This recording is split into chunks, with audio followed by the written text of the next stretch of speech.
Good morning students. मैं EVS ma'am और मैं आपको जो चैप्टर पढ़ा रही थी वो था यूनिट 5 बायोडाइवर्सिटी मैनेजमेंट, जिसमें हमने कल इंट्रोडक्शन और उसका बायोडाइवर्सिटी का और उसके डेफिनेशंस पढ़े थे कि किन किन लोगों ने क्या डेफिनेशन दी थी। तो आज हम पढ़ते हैं टाइप्स ऑफ जो बायोडाइवर्सिटी है वो क्या है, बायोडाइवर्सिटी के कौन से टाइप्स हैं। अब जो हमें टाइप्स पढ़ने हैं बायोडाइवर्सिटी के, तो बायोडाइवर्सिटी को कैटेगराइज किया गया है 3 टाइप्स में। पहला है जेनेटिक डाइवर्सिटी और दूसरा है स्पीशीज़ डाइवर्सिटी और थर्ड वन है इकोसिस्टम डाइवर्सिटी। तो पहला हम पढ़ते हैं जेनेटिक डाइवर्सिटी। जेनेटिक डाइवर्सिटी क्या है कि हर कोई ऑर्गेनिज्म जो इस प्लेनेट पे है उसमें कुछ ना कुछ जेनेटिक इन्फॉर्मेशन होती है, ठीक है। वो क्योंकि उसमें जीन्स हैं तो जीन्स में जेनेटिक इन्फॉर्मेशन होती है। हर एक ऑर्गेनिज्म के पास अपने अपने जीन्स हैं और उसमें उसका जेनेटिक इन्फॉर्मेशन है। तो हर कोई ऑर्गेनिज्म जो है वो एक दूसरे से डिफ़र करता है उनके जेनेटिक कॉन्स्टिट्यूशन से। हर एक का एक अपना जेनेटिक कॉन्स्टिट्यूशन है। अगर मैं किसी अपने दोस्त से बहुत डिफरेंट हूँ क्योंकि मेरा जेनेटिक कॉन्स्टिट्यूशन उससे बहुत डिफरेंट है। मैंने जो ये जीन का कैरेक्टर है ये अपने पेरेंट्स से लिया है और उसने अपने पेरेंट्स से लिया है, इसीलिए हम एक दूसरे से डिफरेंट हैं, ठीक है ना। क्योंकि अगर बेशक हम एक ही ह्यूमन बीइंग ही हैं मगर हमारा जेनेटिक, हमारे जीन्स जो हैं एक दूसरे से डिफरेंट हो जाते हैं। जो जेनेटिक डाइवर्सिटी है इसमें क्या होता है, इसको हम डिफ़ाइन कर सकते हैं कि जीन्स की वेरिएशन है। एक ही स्पीशी के अंदर आप देखेंगे कि जीन्स की काफ़ी ज़्यादा वेरिएशन होती हैं। हर एक ऑर्गेनिजम्स के डिफरेंट डिफरेंट जीन्स होते हैं। जब सेक्सुअल रिप्रोडक्शन होती है, मेल फीमेल इन दोनों के जीन्स आते हैं अपने बच्चों में। इसी तरीके से दूसरे कपल के भी जो जीन अपने बच्चों में आते हैं, तो ये वेरिएशन हो जाती हैं, ठीक है ना। जेनेटिक इन्फॉर्मेशन जो होती है ये पेरेंट से ऑफस्प्रिंग में चली जाती है। मगर कैसे चली जाती है? थ्रू इसी जीन में, क्योंकि मेल और फीमेल जो हैं इनके जीन्स जो हैं आगे जाके ऑफस्प्रिंग को ये मिलते हैं। तो तब जाके ये वाला जो बच्चा होता है ये अपने पेरेंट्स से रिजेंबल इसलिए करता है क्योंकि इसके कुछ करेक्टर्स, इसके कुछ फीचर्स, इसकी कुछ आदतें इसलिए रिजेंबल करती है अपने पेरेंट्स से क्योंकि उनका जो जेनेटिक इन्फॉर्मेशन था वो पास ऑन हुआ है अपने बच्चे में, ठीक है। जब रिकम्बिनेशन होती है जीन्स की और जीन्स की ड्यूरिंग मियोसिस, एक्चुअली मियोसिस क्या है, ये एक टाइप ऑफ सेल डिवीजन है जो रिड्यूस करता है नंबर ऑफ क्रोमोसोम्स को पेरेंट सेल में बाय हाफ। जैसे जब रिप्रोडक्शन होती है तो पेरेंट अपने 23 क्रोमोसोम्स देता है, एक पेरेंट, दूसरा पेरेंट भी अपने 23 क्रोमोसोम्स देता है। जैसे कि हमें मालूम है हमारे अंदर 46 पेयर्स ऑफ क्रोमोसोम्स हैं, ठीक है। तो एक पेरेंट 23 देगा, दूसरे भी 23 देगा, तो मतलब वो अपने हिस्से का हाफ कर देगा। तो मियोसिस एक टाइप का सेल डिवीजन है जो रिड्यूस करता है number of chromosomes in the parent cell. Parent की सेल में वो हाफ कर देता है, एक पेरेंट की सेल में हाफ करेगा, 23 बनाएगा, दूसरे पेरेंट को भी 23 बनाएगा ताकि प्रोड्यूस हो सके 4 गैमेट सेल्स। ये प्रोसेस जो है ये इसीलिए ज़रूरी है ताकि एग और स्पर्म सेल प्रोड्यूस हो सके ताकि सेक्सुअल रिप्रोडक्शन हो, ठीक है। तो मियोसिस जो है ये बिगिन होता है विथ अ पेरेंट सेल जो डिप्लॉयड होता है, meaning it has 2 copies of each chromosome, ठीक है। तो जब रिकम्बिनेशन होती है अब जीन्स की ड्यूरिंग मियोसिस, तो रिकम्बिनेशन में क्या होता है कि 2 मॉलिक्यूल जो होते हैं डीएनए के वो एक्सचेंज करते हैं pieces of their genetic material with each other, ठीक है।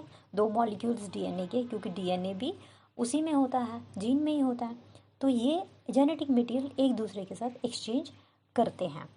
तो जब वो एक्सचेंज करते हैं during the recombination of genes during meiosis, genetic differences appear in the individual. जब एक दूसरे के साथ वो एक्सचेंज कर रहे होते हैं तो बहुत सारी डिफरेंसेस आ जाती हैं इस जेनेटिक मतलब एक्सचेंज में। जेनेटिक डिफरेंसेस अपीयर हो जाती हैं हर एक इंडिविजुअल में, डिफरेंट इवन सेम स्पीशी होगा तो ड्यूरिंग रिकम्बिनेशन जब ये चीज़ें प्रोसेस हो रही होती हैं एक दूसरे के साथ, जब इंफॉर्मेशन शेयर होती है तो इसकी इन्फॉर्मेशन अलग होगी, उसकी अलग होगी, तो वो जब होगी तो जेनेटिक डिफरेंसेस आएंगे।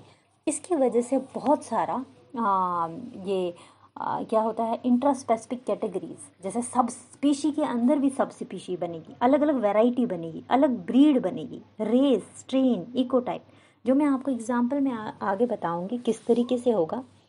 इस वजह से ही ये सारी चीज़ें जो हैं कुछ डिफरेंसेस बनाएंगी, एक वन काइंड से अदर काइंड में डिफरेंसेस होंगे।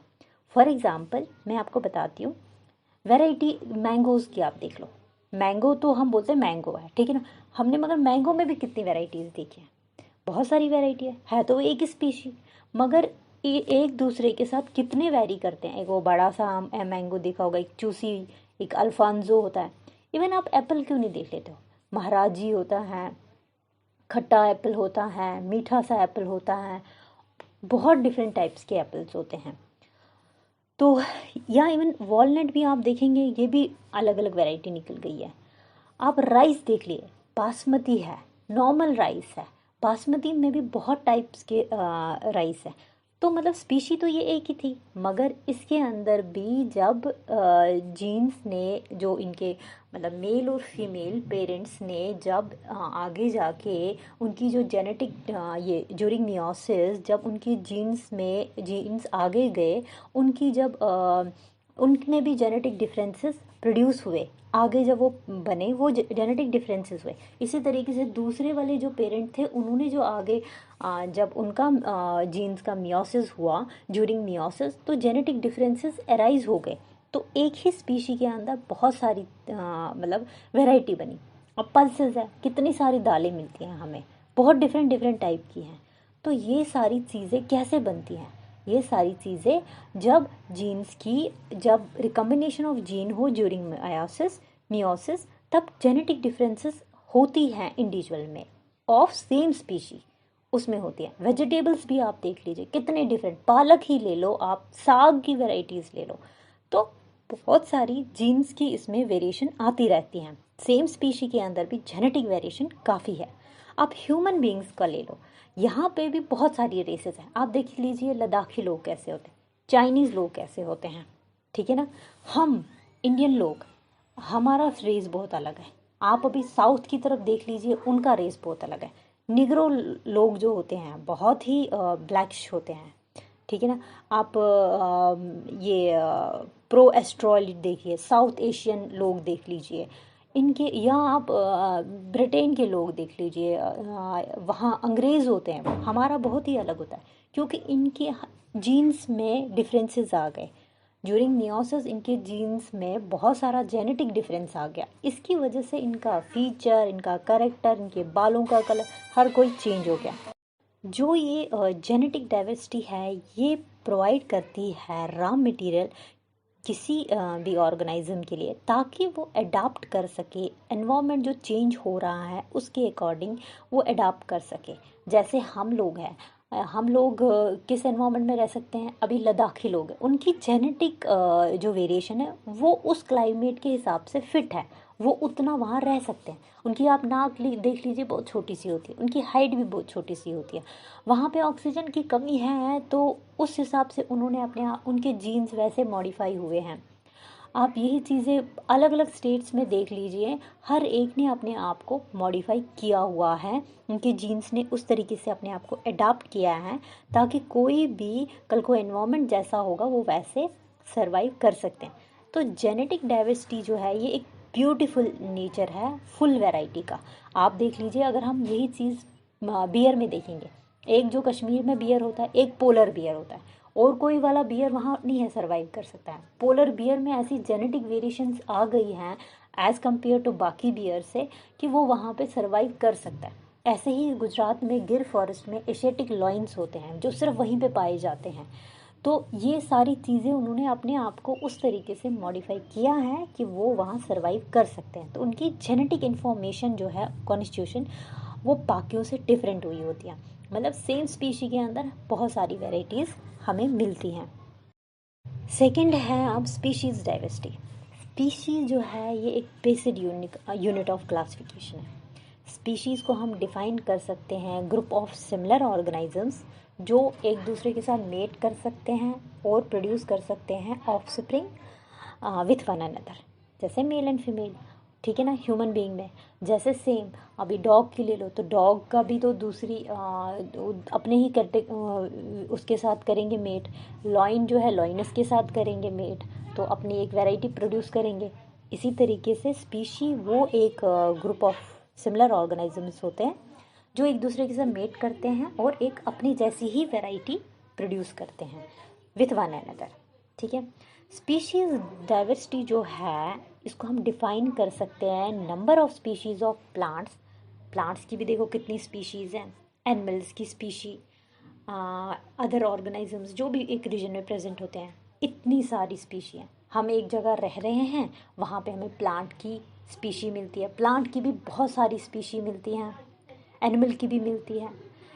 इसमें सारी स्पीशीज़ जो अर्थ पे हैं, आप बैक्टीरिया देख लो, इसमें भी बहुत सारी स्पीशी है।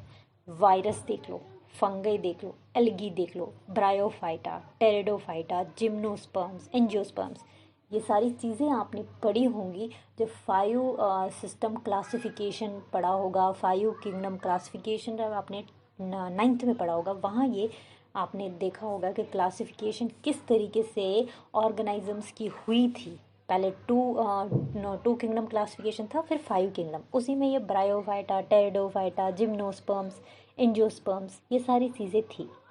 ये सारी स्पीशीज़ जो होती हैं, अगर आप एनिमल्स की भी देखेंगे, उसमें प्रोटोजोआ से लेकर बहुत बड़ा एनिमल मैमल्स तक, छोटे से छोटे ऑर्गेनिजम्स से लेकर बड़े से बड़ा, यूनिसेल्युलर से लेकर मल्टी सेल्युलर और बहुत ही एडवांस्ड टाइप तक, ठीक है ना। एक प्रोटोजोआ से लेकर हमारे तक इतनी सारी स्पीशी में डाइवर्सिटी है, इतनी ज़्यादा में बहुत सारी डाइवर्सिटीज़ हैं। एक ही जगह आप देखेंगे तो आपको हर एक में वैरायटी मिलेगी। स्पीशी जो होता है मोस्ट कॉमनली यूज्ड यूनिट होता है जो बायोडाइवर्सिटी को डिफाइन कर सकता है, क्योंकि बायोडाइवर्सिटी का मतलब है कि लाइफ जो है इसमें बहुत सारी डाइवर्सिटी हैं, बहुत सारी वेरिएशंस हैं। तो अगर हम अपने इर्द गिर्द देखेंगे, हमें अपने जैसे लोग तो दिख ही रहे हैं, मगर हमें जानवर भी दिख रहे हैं, उसमें भी हमें वैरायटी दिख रही है। हमें जो पेड़ पौधे हैं उसमें भी हमें बहुत सारी डाइवर्सिटी दिख रही है।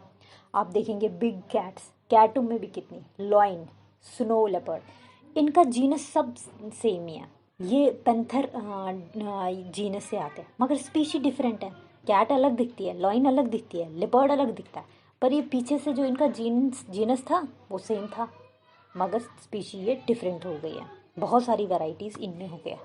स्पीशीज़ डाइवर्सिटी जो है ये डिपेंड करता है क्लाइमेट और उस एरिया के टोपोग्राफी के ऊपर, और जो उस रीजन में होगा, जो रीजन होगा उसी हिसाब से मोर डाइवर्सिटी होगी, ठीक है। कुछ रीजन में ज़्यादा डाइवर्सिटी हमें देखने को मिलती है। Number of species per unit area, उसको बोला जाता है स्पीशीज़ रिचनेस। किस एरिया के हिसाब से कितनी ज़्यादा वहाँ पे मिलेगी आपको अलग अलग वैरायटीज़, अलग अलग स्पीशीज़, तो उसको स्पीशीज़ रिचनेस बोलते हैं। रीजन जो रिच होता है स्पीशीज़ डाइवर्सिटी में, उसको हॉट स्पॉट ऑफ बायोडाइवर्सिटी बोलते हैं।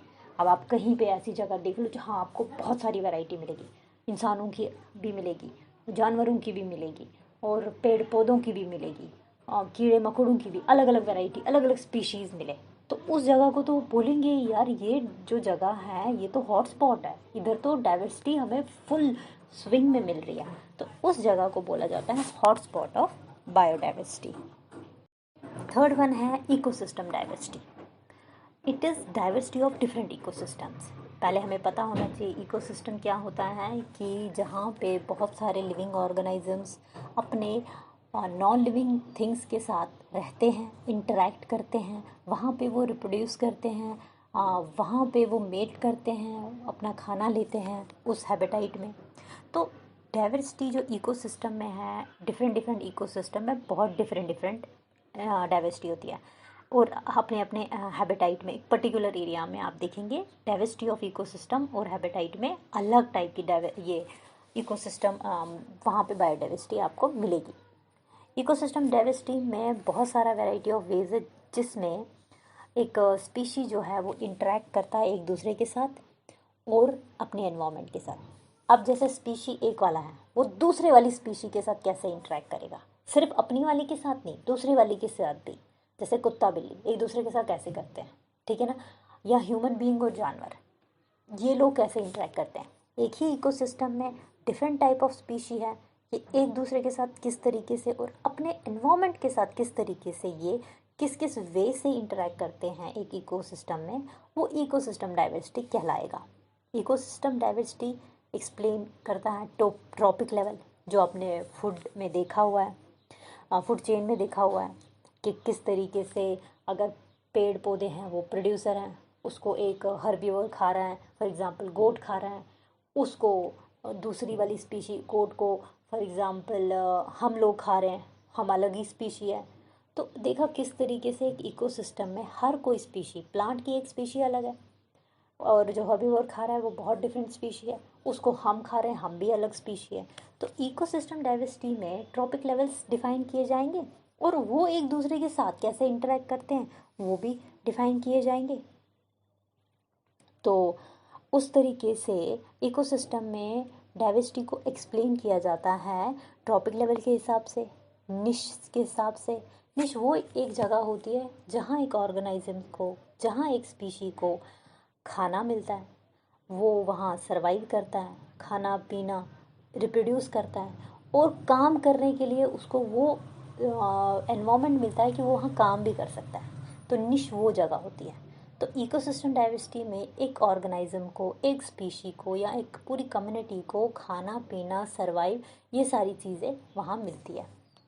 फूड वेब है, ये नेटवर्क ऑफ फूड चेन है, मतलब बहुत सारी फूड चेन्स एक दूसरे के साथ इंटरलिंक्ड होती है। मैंने ये तो आपने 10th में भी पढ़ा होगा।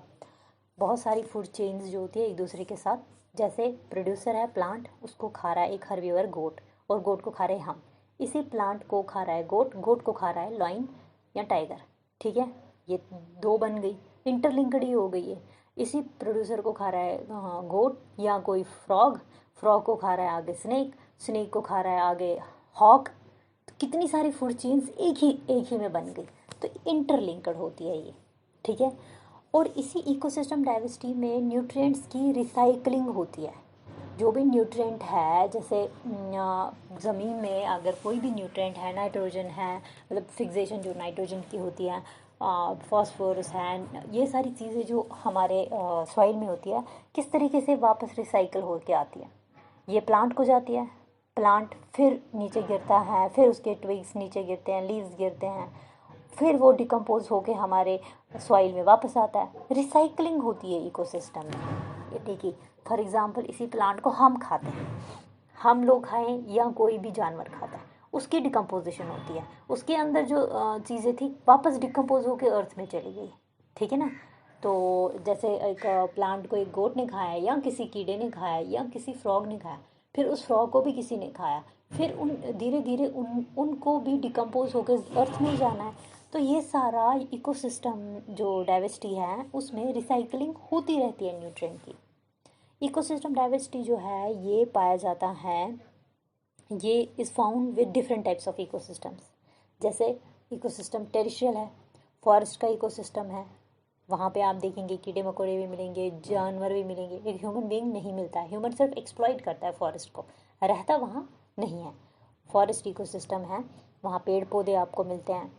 डेजर्ट इकोसिस्टम है, रेगिस्तान, वहाँ आपको ऐसे प्लांट्स मिलेंगे जो सरवाइव कर सकते हैं लेस वाटर में, वहाँ आपको ऐसे एनिमल्स मिलते हैं, ऐसे प्लांट्स मिलते हैं, कैक्टस, तो वहाँ पे वो सरवाइव करते हैं। डिफरेंट जो आपको ऐसी जगह में नहीं मिलेंगे जहाँ पानी की कंडीशन अच्छी होगी, वो डेजर्ट वाले में नहीं मिलेंगे, क्योंकि उनका सर्वाइवल वहीं होता है, यहाँ नहीं होता है। वो उस उनकी कैरेक्टर्स फीचर्स उसी तरीके से बने होते हैं ताकि वो उस वाले डेजर्ट वाले सिस्टम में सरवाइव कर सके। उनके रूट सिस्टम, उनका लीव सिस्टम, वो सब डिफरेंट होता है अकॉर्डिंग टू दियर एनवायरनमेंट, क्योंकि वहाँ उनको लेस वाटर और हाई टेम्परेचर के उसमें सरवाइव करना पड़ता है।